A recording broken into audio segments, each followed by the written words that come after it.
예언서를 이해하는 방법 중 하나가 가까운 미래를 통해서 먼 미래를 보는 거였죠. 거의 모든 예언서는 종말론적 예언을 가지고 있습니다. 가깝게는 나라의 멸망, 고난, 심판을 예언하고 있지만 멀게는 종말적 사건을 예언하는 거죠. 스가랴도 동일합니다. 그리고 본문을 이해하기 위해서는 이 예언서를 이해하는 원리를 가지고 있어야 합니다. 7절에요. 카라 깨어서 내 목자 내 짝된 자를 치라 이렇게 돼 있어요. 내 목자 내 짝, 가까운 사람을 가리키는 말이죠. 내 목자다, 내 짝이다. 굉장히 가까운 표현이잖아요. 신약으로 오면 이는 내 사랑하는 아들이요 내 기뻐하는 자라, 이 말씀을 연상케 하는 거죠. 그래서 카라 깨어서 내 목자 내 짝된 자를 치라 하는 것을 우리 예수 그리스도의 순환으로 이해할 수가 있습니다. 그리고 나면요 8절부터는요 말씀의 해석이 조금 어려워집니다. 이 온 땅에서 3분의 2는 멸망하고 3분의 1은 거기 남으리라.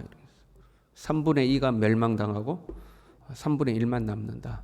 예수 그리스도의 순환 이후에 있는 이 예루살렘의 멸망, AD 70년경에 로마의 디도 장군에 의해서 멸망당한 예루살렘의 이스라엘의 사건으로 이해할 수 있죠. 백성들이 많이 죽었거든요. 그러나 좀 더 먼 미래의 사건으로 보자면 종말에 있을 사건으로 이해할 수가 있습니다. 종말에 있을 사건으로 본다면 구원받을 자보다 멸망받을 자가 훨씬 많다. 3분의 2가 흩어지고 3분의 1만 남는 거죠. 그리고 그 남은 3분의 1도 연단을 통과해야만 하는 거죠. 내가 그 3분의 1을 불 가운데 던져 은같이 연단하며 금같이 시험할 것이라. 요한계시록 7장 14절에 보면요. 이는 큰 환난에서 나오는 자들인데 어린 양의 피에 그 옷을 씻어 희게 하였느니라. 큰 환난을 견디어내고 나온 자들, 그들만이 예수 그리스도의 보혈로 죄를 씻고 구원받은 자들이라 하는 거죠. 한편으로 전 역사에 나타나는 전 역사에 걸쳐서 하나님의 백성들을 심판하고 연단하시는 그 사건으로 이해할 수도 있습니다. 역사적 사건이든 종말적 사건이든 아니면 전 역사에 걸쳐진 하나님의 심판이든 원리는 똑같은 거예요.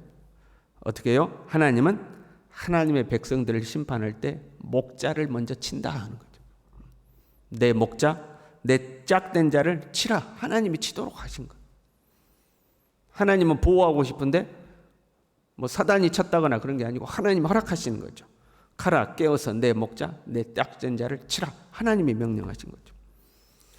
하나님은 하나님의 종들을 목자로 세우고 하나님의 양된 성도들을 돌보게 하시는 거죠. 그리고 하나님은 그 목자들을 하나님의 짝이라고 부르시는 거예요. 하나님 사역의 파트너로 보시는 거죠. 내 짝이다, 내 동역자다 하는 거죠. 목자를 어떻게 치실까? 먼저는 외부에 핍박이 있을 수 있겠죠. 우리도 우리 역사 속에서 경험했어요. 일제강점기라든가 6.25 때의 어떤 공산주의 핍박 아래 있을 때에 교회 지도자들을 먼저 치는 거죠. 예수님을 믿는 사람들 중에 목회자들을 먼저 치는 거죠. 그러나 그 외부적 핍박도 두렵고 힘든 거지만 더 위험한 것은 내부적인 거죠. 내부적인 문제가 훨씬 어려운 거죠. 저는 한국교회 이야기는 잘 안 하지만 한국교회는 상당히 어려운 지점에 있습니다. 어려운 상황에 있죠. 그 어려운 점 중에 하나가 이제 목회자 문제죠. 1세대 목회자들, 해방 이후 전쟁, 6.25 전쟁 이후에 교회를 개척하고 교회를 부흥시켰던 1세대 목사님들이요. 그 목사님들은 카리스마가 있었습니다. 교회와 성도들로부터 존경과 존중을 받았죠. 근데 그 당시에는 목회자만 그런 게 아닙니다. 선생님들도 존경받고요. 교장 선생님 정도 되면 마을의 유지급으로 대우를 받았죠. 선생님들은 그림자도 안 받는다 그랬잖아요. 그러니까 어떤 권위와 질서가 존중되던 시대였기 때문에 지도자급에 있는 사람들은 다 존중받던 시대였습니다. 그러니 교회의 지도자였던 목사님들도 특별히 더 이제 존중받는 부분들이 있었죠. 그리고 그 1세대 목사님들이 이제 다 하나님의 부름을 받아 간 거죠. 그러면 이제 2세대, 3세대 목회자들이 일어서게 되는데 그때부터 이제 문제가 시작되는 거죠. 제일 심각한 문제라고 볼 수 있으면 목회자의 권위가 없다는 겁니다. 왜 그러냐면 1세대 목회자들이 이제 하나님의 부름을 받아 갔어요. 그러면 2세대 이제 목회자들을 청빙을 하는데 이 청빙이라는 자체가 말만 청빙이지 일종의 채용이죠. 그렇잖아요. 만약에 여러분 제가 우리 교회를 사임했다거나 아니면 제가 하나님의 부름을 받아서 떠났어요. 그러면 이제 우리 교회도 다른 목회자를 모실 거 아니에요? 그때 어떻게 모셔요? 순천 서북의 담임 목사님을 모십니다. 광고를 내면 사람들이 이력서를 내고 그러면 여러분들이 그 이력서를 잘 이렇게 검사를 해가지고 그 중에 몇 분으로 추리고 그러면 그분들을 또 설교를 시켜보고 시험을 봐가지고 일종의 시험이죠. 설교를 듣는 것은 은혜 받으려고 불러가지고 설교시키는 거 아니잖아요. 설교를 잘하는지 못하는지 시험 보는 거잖아요. 그래가지고 뽑는 거잖아요. 그걸 청빙이라고 하는데 사실은 채용이죠. 채용하는 거예요. 그러니까 목회자의 권위가 없어져 버려요. 목회자를 하나님께서 우리 교회에 보낸 하나님의 사자로 인식을 하는가 하는 거죠. 내 목자, 내 짝이라고 했는데 하나님의 사역 파트너로 인식을 하는가? 이제 그런 건 없어졌어요. 영적 권위도 이제는 없어요.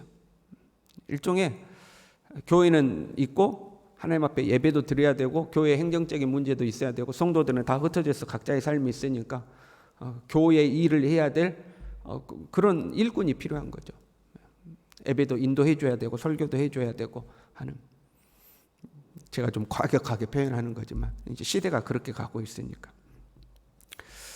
이민교회 목회하는 목회자들의 이야기를 들어보면요, 이제 해외에 나가서 이민 교회 있잖아요.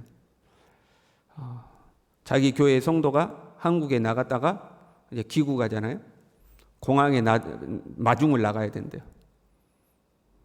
픽업을 가서 한국 갔다 온 성도들의 짐을 다 실어가지고 집까지 해줘야 된대요.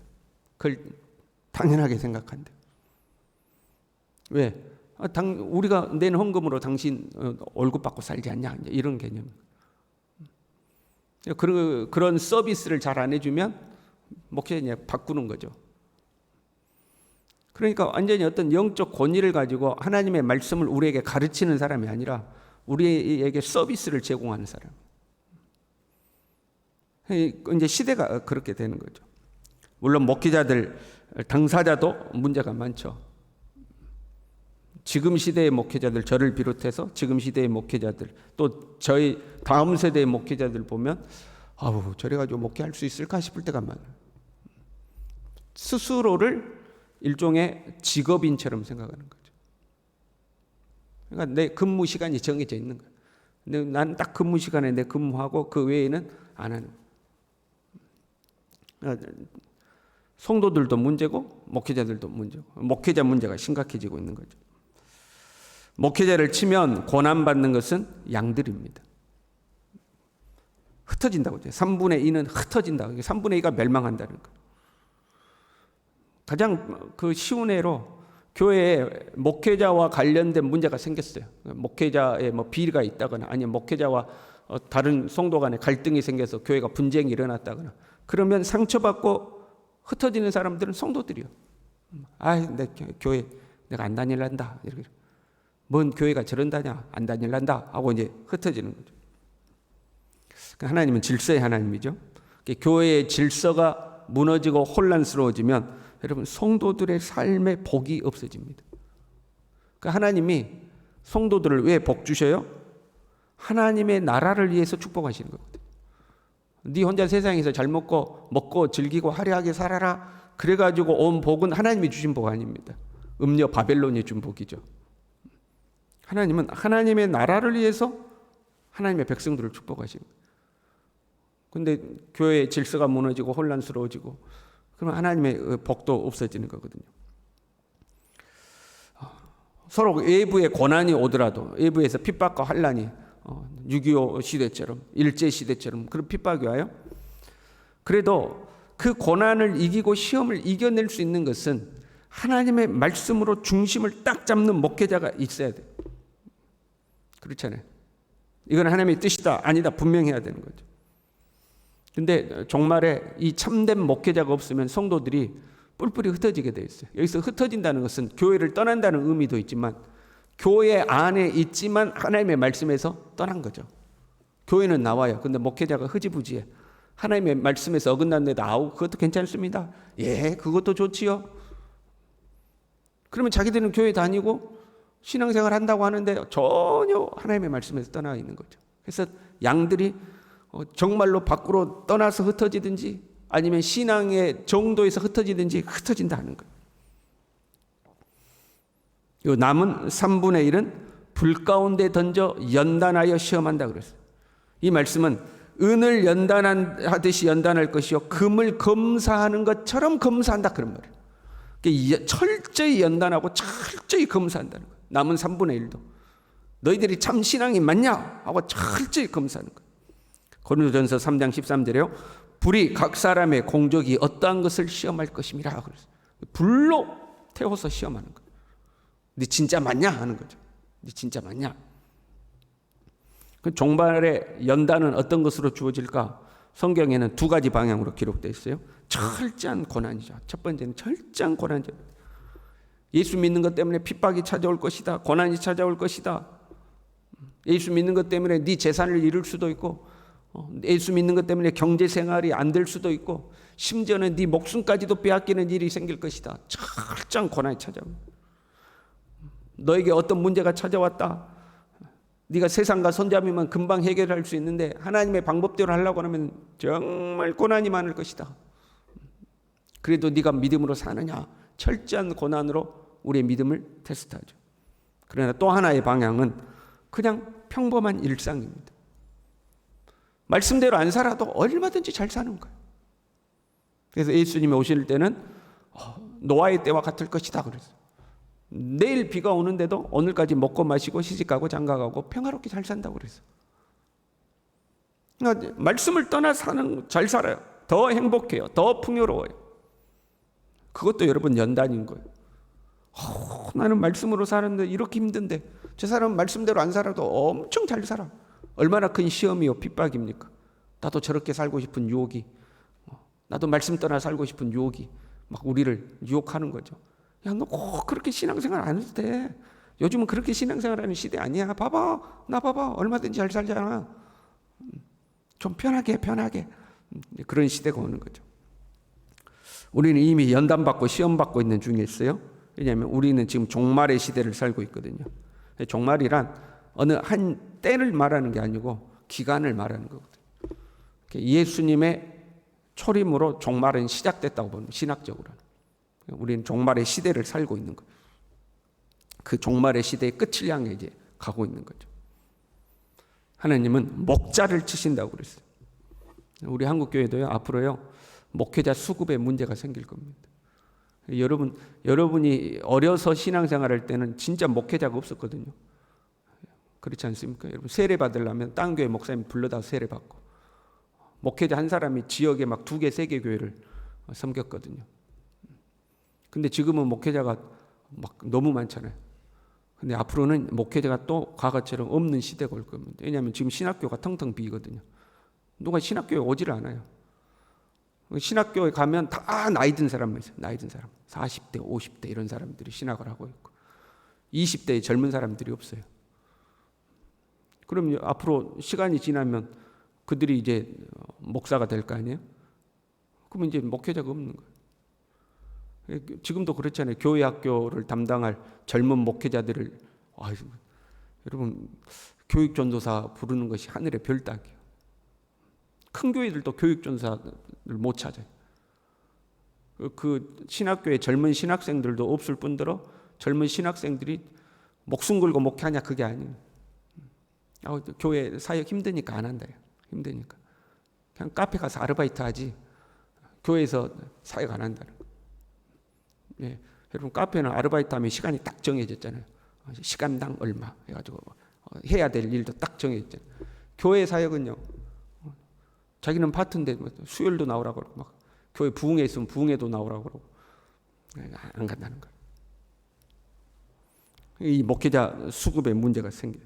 목회자 수급도 문제가 생기고 그 중에서 참 목회자를 찾기도 힘들어. 그냥 직업이 돼, 직업처럼 된 거예요. 성도들도요, 여러분, 목회자가 우리를 웃겨주고 우리랑 놀아주고 우리 이야기 다 들어주고 우리랑 어울려주고 우리 마음 위로해주고 그런 목회자만 찾으시면 안 돼요. 우리에게 서비스를, 우리를 즐겁게 해주는 서비스를 제공하는 목회자가 아니라 하나님의 진리를 정확하게 선포하는 목회자를 찾아요. 우리에게 그런 서비스 없어도 되는 거예요. 공항에 픽업 안 나와도 돼. 그러나 말씀을 나에게 정확하게 가르쳐줘요. 그래야 목회자가 바로 설 거 아니에요? 이런저런 문제에 직면해서 그 문제들이 뭐냐면 네가 참이냐 거짓이냐를 분별하게 되는 문제들. 그것이 교회 안에 발생할 수도 있고 교회 밖에 발생할 수도 있고. 여러분, 만약에 우리 교회에서 분쟁과 다툼이 일어났어요. 그래도 여러분 신앙생활 할 거예요? 아니면 에이 이놈의 교회 안 다니 하고 신앙생활 안 할 거예요? 여러분, 문제가 발생하면 우리가 시험거리는 되겠죠. 그러나 신앙생활은 끝까지 해야 되는 거죠. 사람과 사람 사이에 문제가 생긴 거지 하나님이 문제 생긴 거 아니잖아요. 그런데 대부분이 교회에서 다툼과 분쟁이 생기면 어떻게 해요? 아예 신앙을 버려버려요. 하나님 안 믿는다 이렇게 돼요. 그런 것이 다 뭐예요? 우리를 연단하고 시험하는 거예요. 네가 그래도 하나님 믿냐 이거. 그래도 예수 그리스도가 너의 구주됨을 믿냐 하는 거죠. 시간이 지날수록 교회를 떠난 사람들이 많아질 겁니다. 지금도 그 코로나라는 작은 전염병 하나 때문에 얼마나 많은 사람들이 교회를 떠나버렸습니까? 시간이 지날수록 많아질 거예요. 그러나 그 중에 그 모든 시험을 통과하는 사람들이 있을 겁니다. 그들을 향해서 이는 내 백성이라 할 것이다. 이들이 내 백성이라는 거예요. 여러분, 우리 남은 생애 동안 믿음을 잘 지킬 수 있길 바랍니다. 그래서 우리 다 천국에서 만나자고요. 천국에 가봤더니 엄마야 김 집사가 없어야. 엄마야 우리 목사님 안 왔네. 그러면 큰일이지 않겠습니까?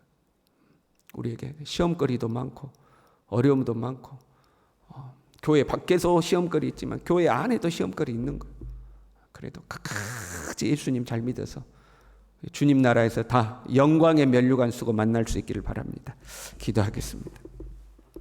하나님 아버지, 주님께서 우리를 불로 연단하고 시험하실 때에 하나님 그 시험을 통과하여 정금같이 나오는 사람들, 하나님 앞에서 보배로운 보석처럼 빛나는 사람들 될 수 있도록 주님 우리 모두를 축복하시고 이 제단의 성도들을 붙들어 주시고 한 사람도 흩어져서 멸망의 길로 가는 사람 없도록 모든 성도들을 붙들어 주시옵소서. 예수님의 이름으로 기도 올리옵나이다. 아멘.